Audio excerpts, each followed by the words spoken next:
देखो मन नहीं जागे, पीछे पीछे सपनों के भागे, कभी देखो मन नहीं जागे, पीछे पीछे सपनों के भागे, एक दिन सपनों का राही चला जाए सपनों के आगे। कहा जिंदगी कैसी है पहेली हारे, कभी तो हंसाए कभी रुलाए।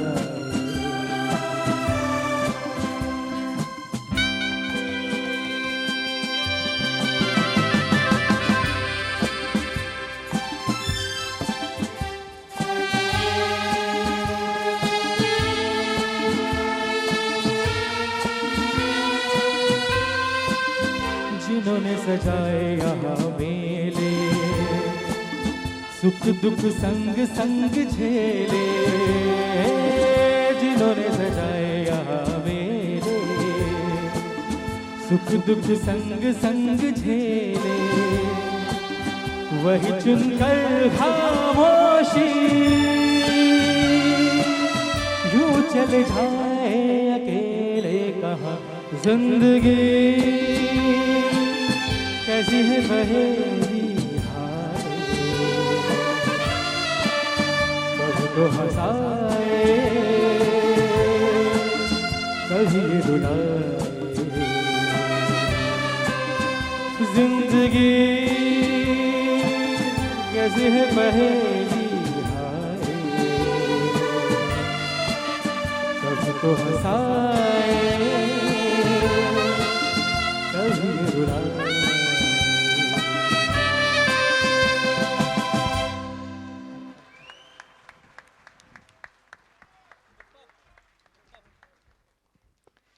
एक प्यार भरा नगमा, और राजेश खन्ना के लिए जितना भी सुनती उतना कम था।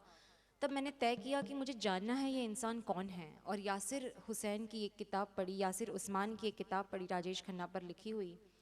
तब पता चला कि ये जो दिखते थे वैसे नहीं थे। ये फिल्मी पर्दों में तो बड़े ही रोमांटिक थे, मगर रियल लाइफ में, निजी लाइफ में एंग्री यंग मैन थे।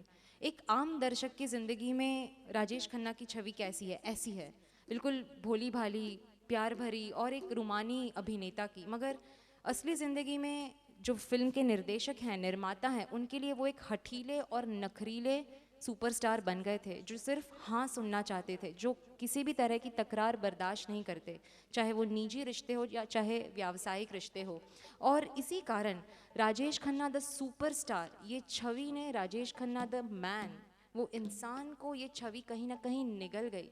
उसका बोझ इतना बढ़ गया, उस इमेज का, उस महापूंज सफलता और उस व्यापक लोकप्रियता का बोझ इतना बढ़ गया कि कहीं ना कहीं वो इंसान इस बोझ के तले दब गया। आमतौर पे इल्ज़ाम ये लगाया जाता है कि राजेश खन्ना अपना सक्सेस हैंडल नहीं कर पाए, मगर सोचने जैसी बात है, क्या हिंदुस्तान के दर्शक और मीडिया उनकी सफलता पचा पाई? क्योंकि वो जितने सफल थे उतनी ही नेगेटिव खबरें उनके बारे में मैगजीन्स में छपती और उनके नाम पर हर महीने लाखों मैगजीन्स बिकती। तो ऐसा ये एक जेकिल एंड हाइड जिसे कहते हैं, कि एक ही व्यक्ति में उदारता भी है और उसी व्यक्ति में कहीं ना कहीं एक हठीलापन भी है, ऐसा व्यक्तित्व हो चला था राजेश खन्ना का।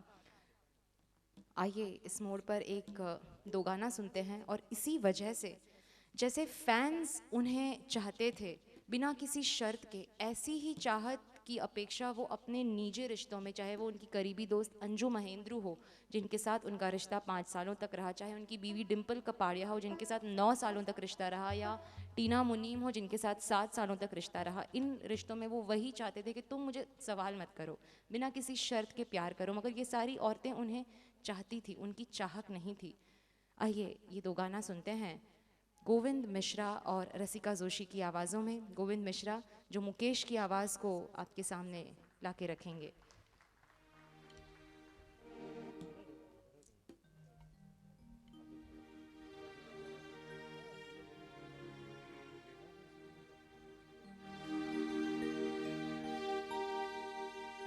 कहा आपका ये वजह ही सही कि हम बेकदर बेवफा ही सही।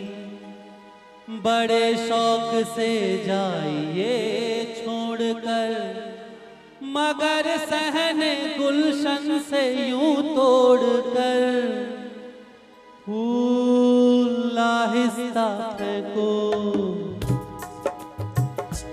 फूल आहिस्ता फेंको।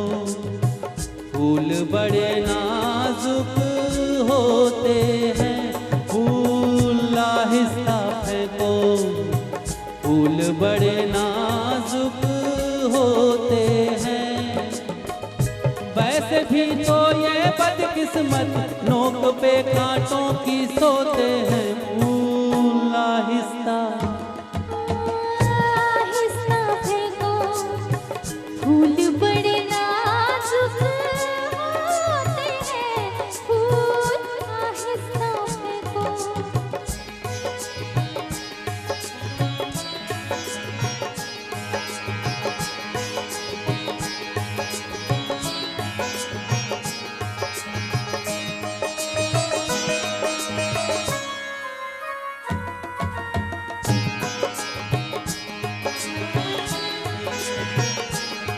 बड़ी खूबसूरत शिकायत ये, बड़ी खूबसूरत शिकायत ये।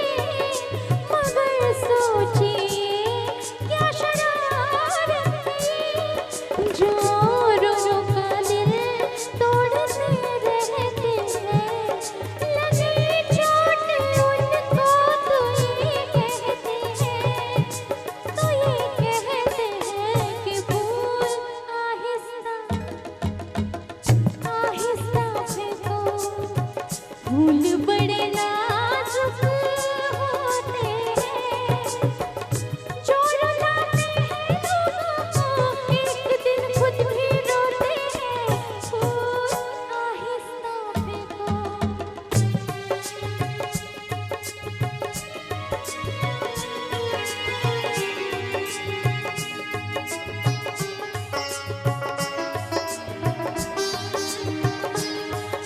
किसी शौक को बाग की सैर में, किसी शौक को बाग की सैर में। जो लग जाए कांटा कोई पैर में, खफा हुस्न फूलों से हो किस लिए।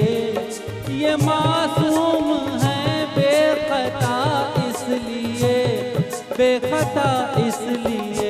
फूल आहिस्ता आहिस्ता फेंको, फूल बड़े नाजुक होते हैं।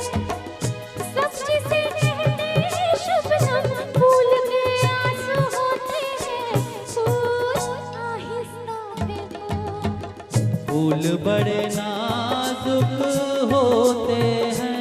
फूल आहिस्ता फेंको।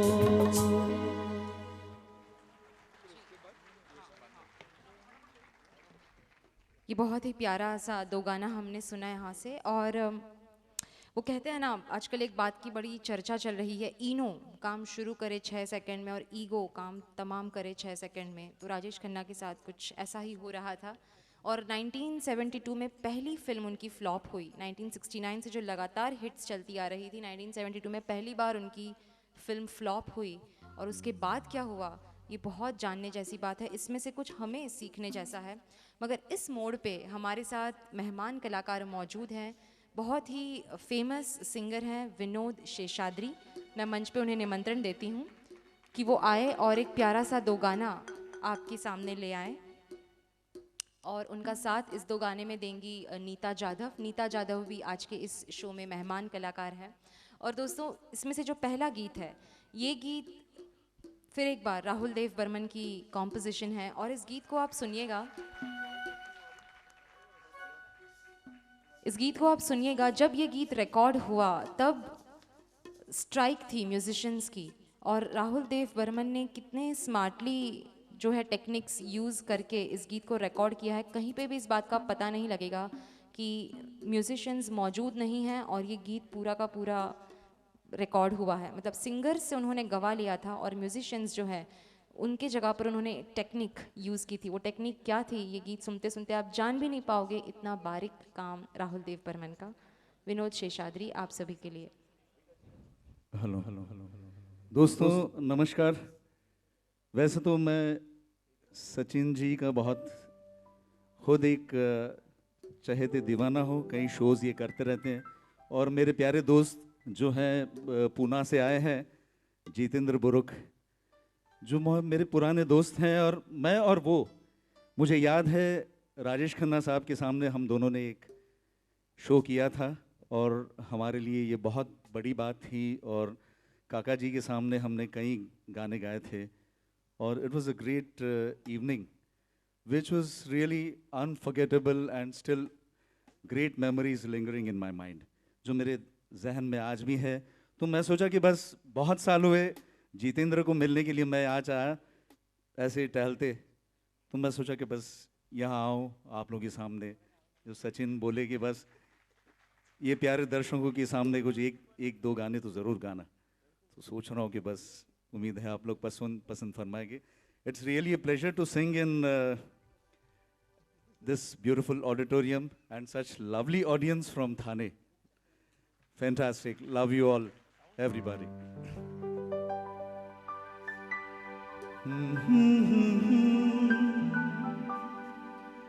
हसीना से यूं मुलाकात हो गई, एक अजनबी हसीना से यूं मुलाकात हो गई। फिर क्या हुआ ये न पूछो, कुछ ऐसी बात हो गई। एक अजनबी हसीना से यूं मुलाकात हो गई।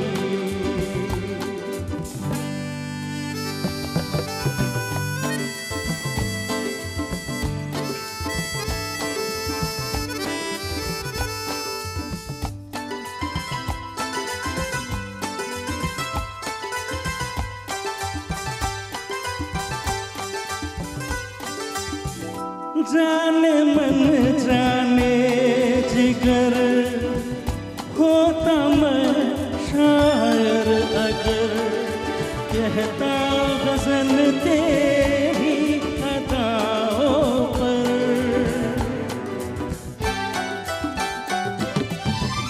जाने मन जाने जिगर होता मैं शायर अगर, कहता गज़ल तेरी अदाओं पर। मैंने ये कहा तो मुझसे खफा हो, जाने हया हो गई। एक अजनबी हसीना से यूं मुलाकात हो गई। फिर क्या हुआ ये न पूछो, कुछ ऐसी बात